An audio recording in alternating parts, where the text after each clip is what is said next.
The Butcher of Ark. A man who lived many years ago, a priest who strayed from the righteous path of Malthus, and turned to a life of darkness, slaying those some would consider impure. His life and accomplishments were recorded in Enderal's book series under the same name as its titular character, but much about his life, and its inevitable end, is left unanswered. Hello folks, today we will be exploring the life and legacy of Jael, also known as the Butcher of Ark. What were the dark and mysterious forces that had set the young man on his journey of slaughter? And was he truly their chosen champion, or merely the deluded madman that the Order's chronicler describes? If you enjoy this video, be sure to leave a like, subscribe, and write a comment detailing your own thoughts on the matter. So without further ado, let's start digging.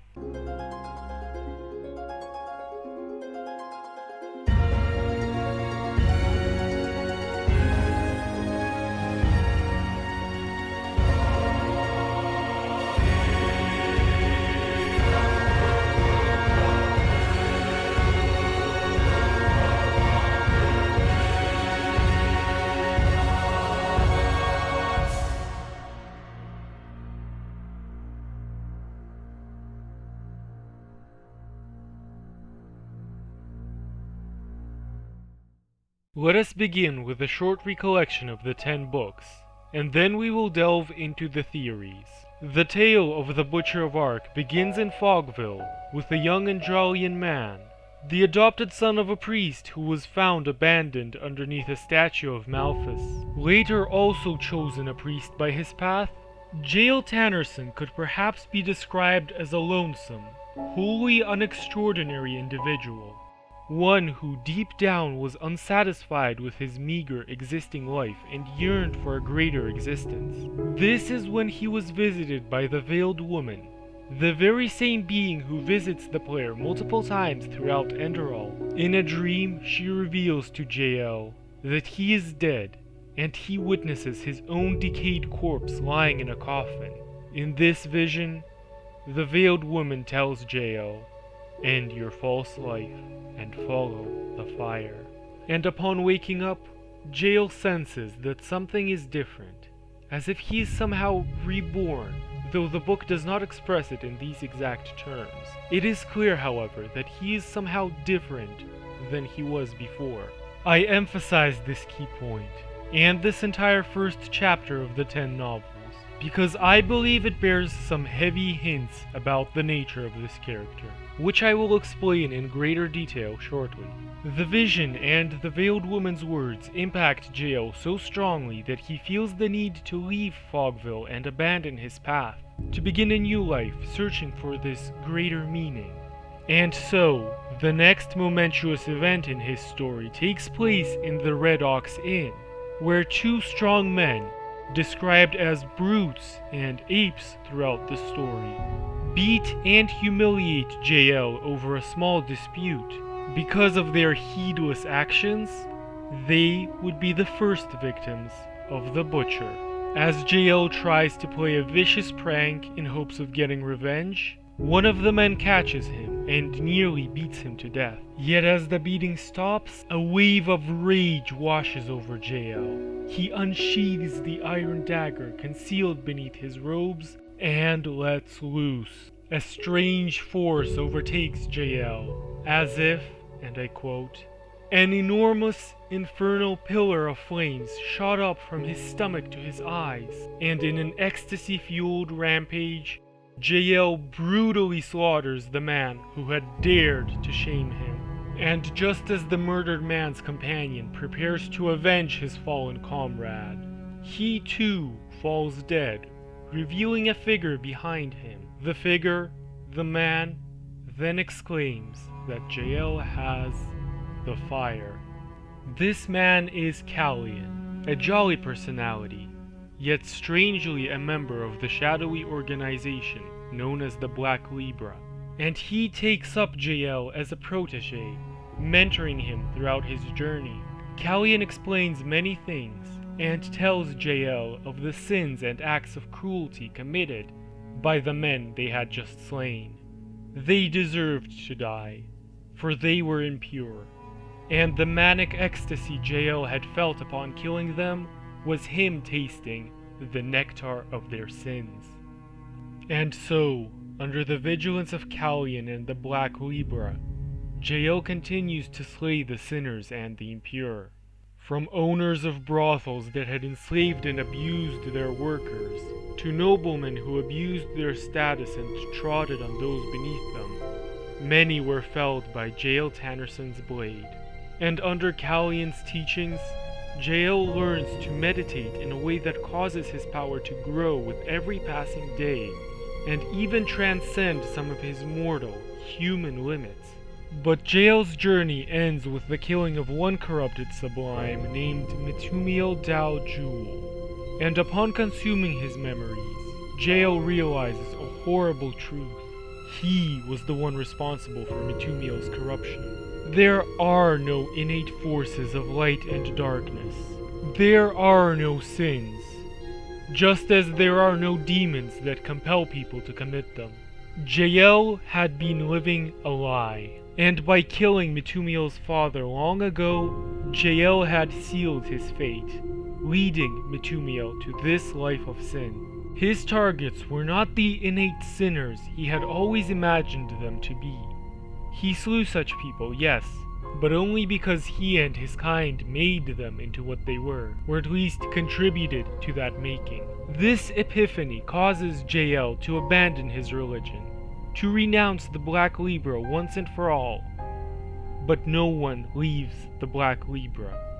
No one. And so, fear of what the Libra would do to him causes Jael Tannerson to take his own life. He warns in his last book to trust no one, for both the Libra and the chroniclers of the Order would twist his words and his story to their own conveniences. Now, the novels don't end here. For in the very last part of the final book, a chronicler of the Order makes a very convincing case for why nothing described in Jael Tannerson's books actually ever happened. Yes, that's right.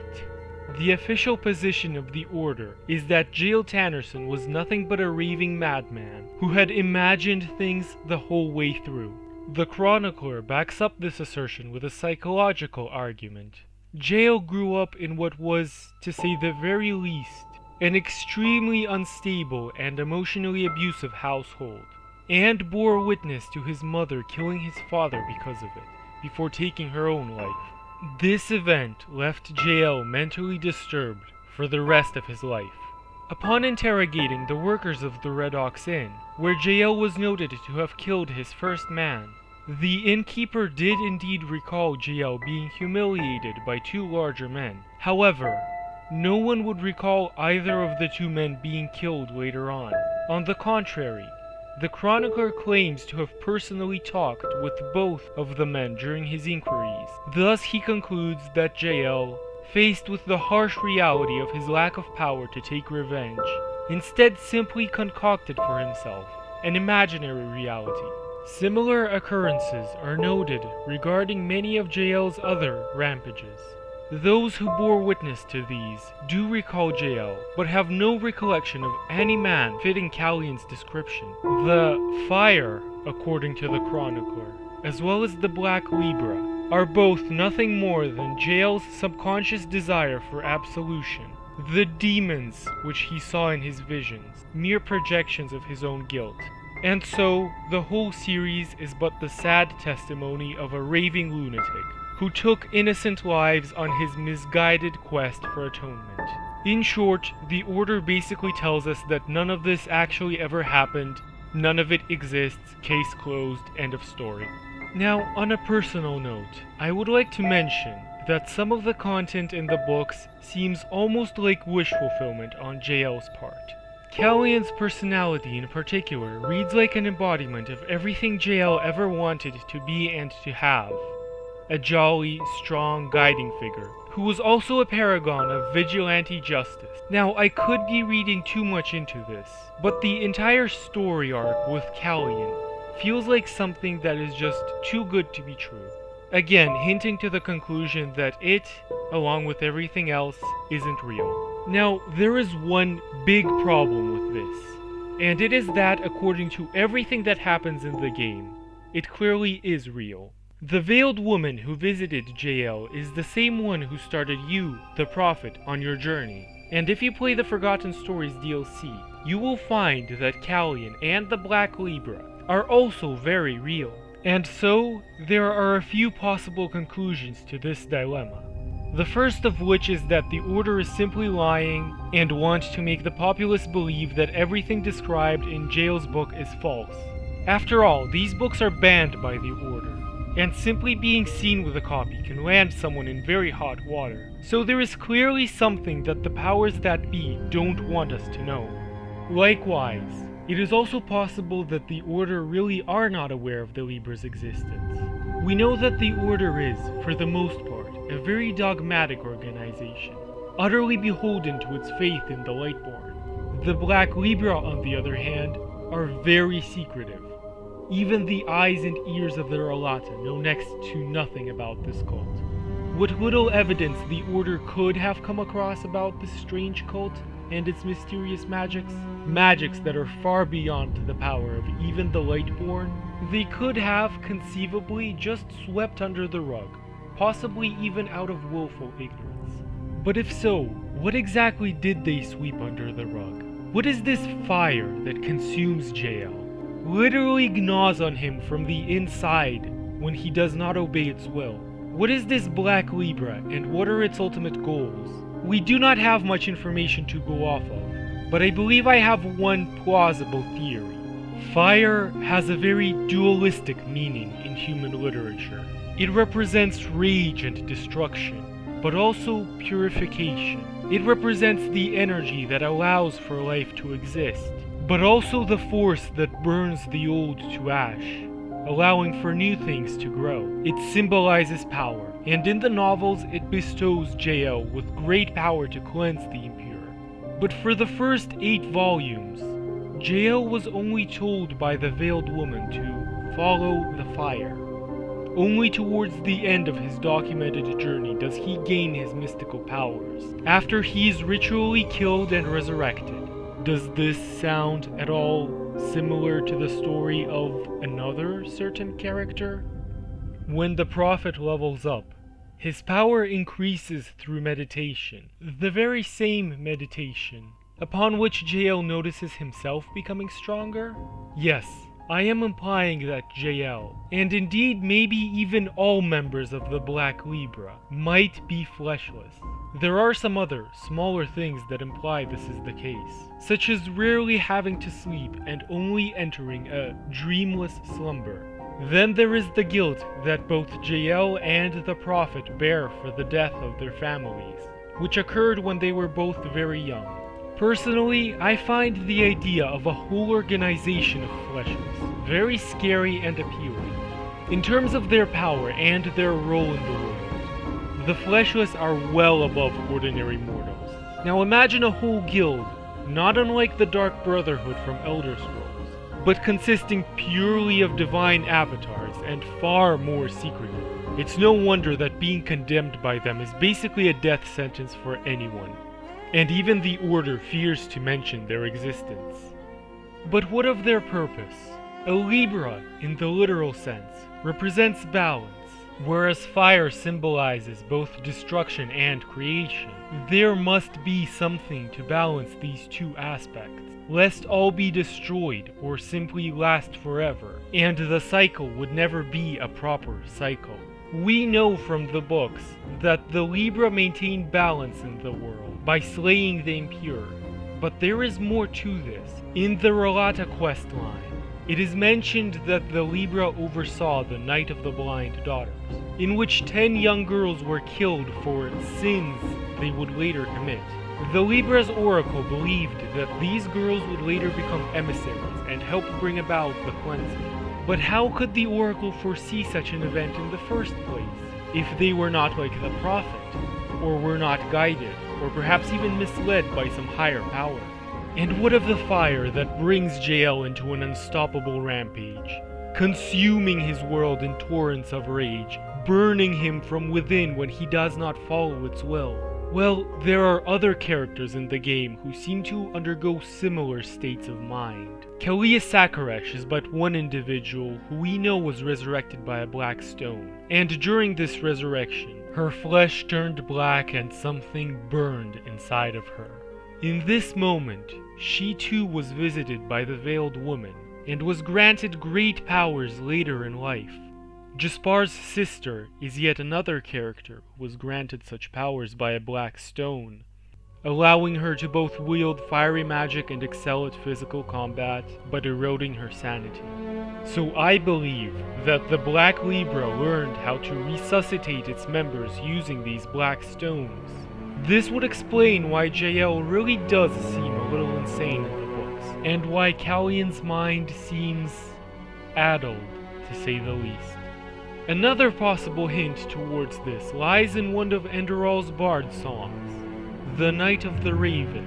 This song is a recollection of the Night of the Blind Daughters, in which the Black Libra slew young girls whom they feared would later become emissaries. However, this one part of the song seems to be about another certain event. Do you cry? Oh, what for? You'll be free forevermore. Step out of your flesh, float higher and higher. Your sins will be paid. We'll snuff out the fire. Let's listen to that one more time. Do you cry? Oh, what for? You'll be free forevermore. Step out of your flesh, float higher and higher. Your sins will be paid. We'll snuff out the fire. Within hours, it will spread throughout the world, and they will all feel it. A fire that burns them from within.